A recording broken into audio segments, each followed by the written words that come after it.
मंगळवारी सकाळी पडलेल्या दाट धुक्यामुळे अखेर 2024 या वर्षाला निरोपच दिला असल्याचे चित्र प्रवरा परिसरातील अनेक भागात पाहावयास मिळाले आहे।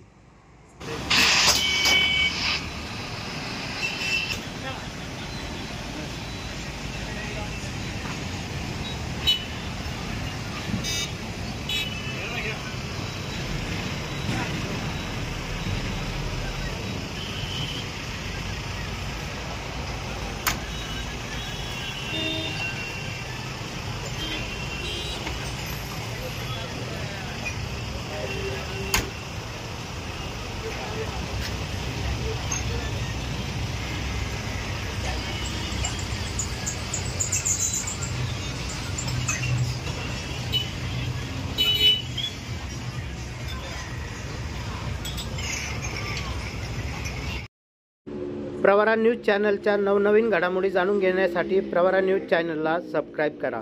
प्रवरा न्यूजसाठी पत्रकार विजय बोडखे।